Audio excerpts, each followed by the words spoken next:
What is going on, guys? I'm the White Guy, and today we are picking up a series again here with part 7, number 7 of the MXGP career playthrough of the MX2 class.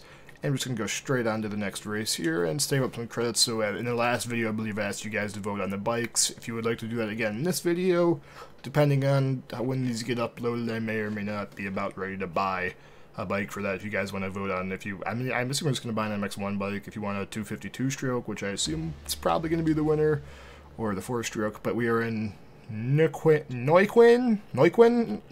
Argentina. We're going to go with that. Probably completely wrong pronunciation. I'm sure somebody's going to complain about in the comments, but I will make my best attempt. I like there's that nice little log cabin starting gate post right there.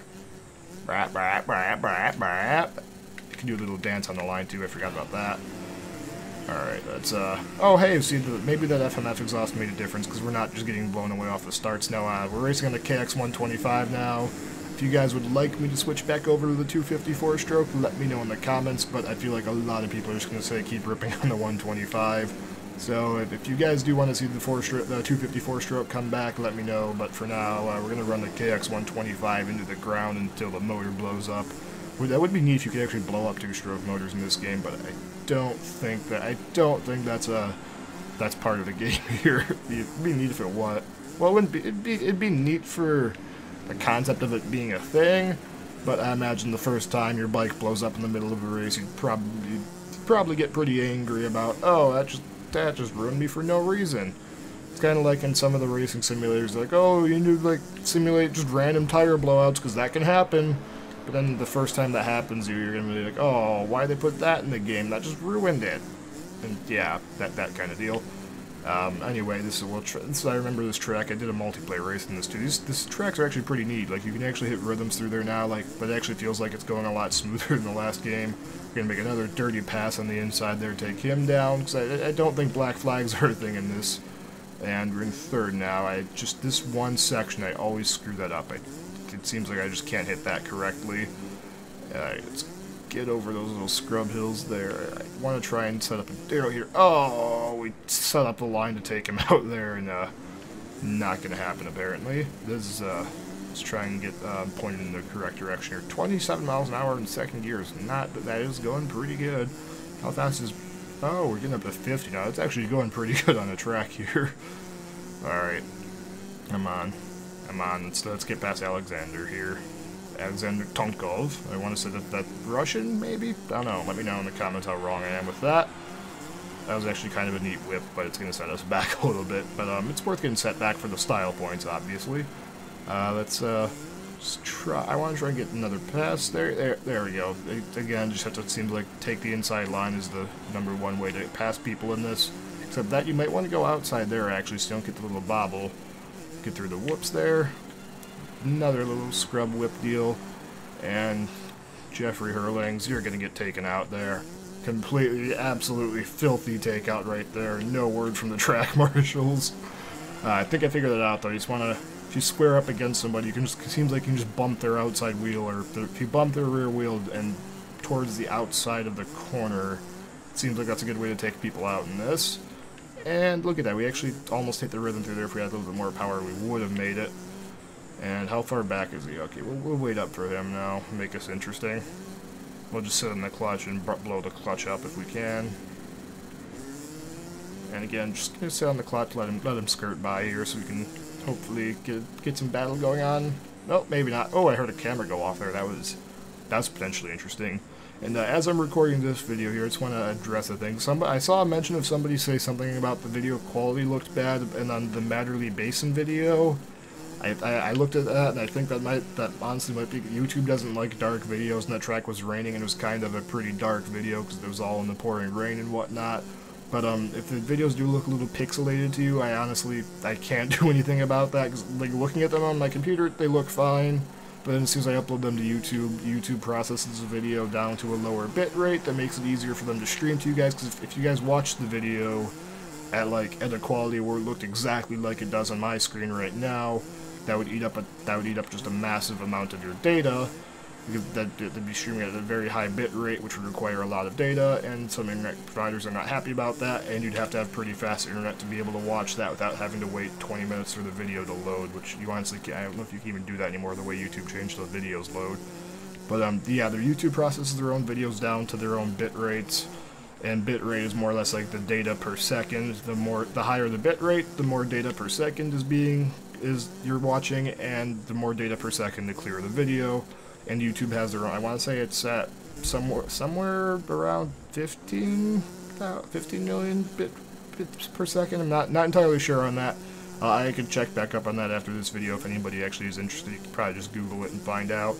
But the point of that is YouTube has their own little thing, and they lower bit rates down to whatever works for them. And some of the bigger channels out there, it seems like I don't know if it's true or not, but like if I watch a GoPro video on my channel that I rendered in the highest quality possible, so it was lossless, and I watch a GoPro video on the bigger channel, it seems like all the smaller channels like me, they seem to throttle them down and give them less bandwidth, and the bigger channels seem to get more bandwidth, so the bigger channels' videos look better than the ones in the smaller channels. Don't know how true it is, that's just an observation I'm making. As we move on to race 2 here, I keep getting bonuses for race goals in that one screen. I'm not entirely sure what those race goals are, but we seem to be accomplishing them more often than not for one reason or another. Don't know why, but we are. Don't know what to make of that, though. As we wait, it seems like it gets hung up on 10% for a second, and the SSD will just boost it past up to the next thing. Position info, Hurlings, Squid Squad's number 22. Okay, so bikes, what's actually in here? Transmission? Okay, you can do that. Suspension, preload. I don't know what those things mean, so we're just not going to touch it. We're just going to run it. Again, we get the nice little 30-second board for the thumbnail here, because I'm not entirely sure if I want to grab the finish line thumbnails. Oh, 15-second board. There's another thumbnail shot. Brat, brat, brat, brat, brat, brat, brat, brat, brat. And here we go off the gate again. We'll dive in here.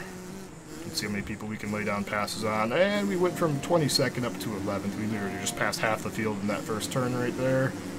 And yeah, they're half are about to start laying some more passes down. I think you have to let up a bit for that to be able to clear this next jump, I think. And I keep the throttle pinned all the time anyway. Ooh, there's a dual exhaust CRF250 in the way there. Let's see if you can push him wide. Yep, there we go. And again, we're gonna kind of grind off the side E-board there for extra speed, and we're going to land on top of him and float like a butterfly and slide off the side of the track because we landed on top of somebody. Now we're gonna, it's like a little cushion for when you land, so you get double the suspension travel, so you get the suspension travel of your bike and the person you landed on's bike, so it's twice as soft. Alright, anyway, I think I think the red name thing is you just want to finish in front of the guy with the red name for your team goals, maybe. I don't know. Or maybe the goal is you have to take out the guy with the red name. I honestly don't know, but I haven't found an explanation of that yet. And we just wrecked trying to cut in too far right there. That is unfortunate. And the bike's going to want to try and fight me to get revved back up here. Try and take the inside pass, but it looks like... Oh, no, we're going to make that happen. That's gonna stay. Took a sketchy line through there, just bouncing through it, but that seemed to be enough to work past two people. I am really enjoying this game though. The air physics are terrible, but for 23 bucks, I honestly don't think you could go wrong with it. I'm having a lot of fun with this. The multiplayer is fantastic because there's a decent mix of people that are a little bit slower and that are just way too fast. I can't understand how they get through the tracks that fast. It's a good mix, and if you guys are interested, you can do some multiplayer videos. Let me know if you're interested in seeing that, because I had some fun with that. At least in multiplayer, you can just straight up pick a 450 if you don't have it unlocked yet, so you can be on the same playing ground as everybody else. I unfortunately don't think there's any lobbies that restrict you down to using MX2 bikes in multiplayer, so if you more or less, if you use a 125 or a 254 stroke, you just have no hope at winning, because somebody else is going to be in there on a faster bike, and you're just not going to be able to keep up. It's kind of unfortunate that I don't think they've segregated the lobbies like that, but you can still use a 125 here. If you're just so fast in this game that you want a challenge, you can do multiplayer in a 125 and race against 450s and the 252 strokes. But there's lots of smoke going on. I'm not sure what the deal with that is. I see that a lot of like European soccer games. Also, like there's like blue and red smoke and crap coming out, but I don't know what that is. Is that just like somebody's throwing powder, or somebody had like smoke grenades or something going off? Anybody know what the deal behind this in Europe? Because that seems like a lot of times when I see it, if I ever watch any soccer, it's always those highlight reels of like people shooting flares off into the stands, and there's huge fights, and there's fireworks being shot at the field, and like, those are always just entertaining videos. Watch Europeans take soccer so crazy seriously, because they're like shooting fireworks at each other like across the stand to try and kill each other. It's hilarious. Well, maybe not, well, I hope they're not trying to kill each other, but it's just so funny watching all those highlight reels of just fans getting into all-out brawls, and there's flares being thrown at people, and then something starts like that white smoke over there. There's just that smoke stuff starts going off in the stand, and I don't understand what it is, if it's like powder or what. But it seems like we have our own track to ourselves now, so we'll try and like, if we slow down for that, can we actually clear this? Almost. You might need a bigger bike to make that happen, though. We'll try and start doing some more aggressive whips here. I want to say it almost feels like you have to turn the bike, like it almost feels like he's gonna hold, the rider holds the whip out to the left as long as, yeah, like they're push button whips, but it seems like they're one step closer to not being completely push button whips, because it seems like if I hold the stick to the left, it seems like he'll hold the whip out. Like they're definitely push button, don't get me wrong, but it seems like they made one step in the right direction of getting them away from being push button, which is kind of neat. Alright, here, let's try it again here. If I just hold it to the left, yeah, I can wreck, whereas if I turn back to the right, I could make the guy survive that. So it's not a completely pre-done animation. It's mostly pre-done, but you can choose to end it early, I think, if that makes any sense. Maybe that makes sense. Hopefully that made sense. Because, like, right there, I can choose to end that animation early, I guess, that's kind of neat. It's one step closer to being not that, and we actually hit that rhythm really nicely there. That was satisfying.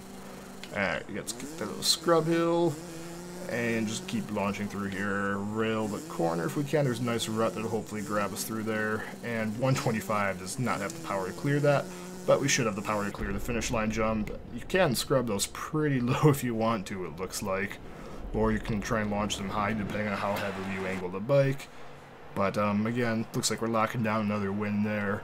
It's probably going to have to do it for this video. Hopefully you guys enjoyed this. That was MXGP3 from Neuquen, Argentina. Probably said that name completely wrong.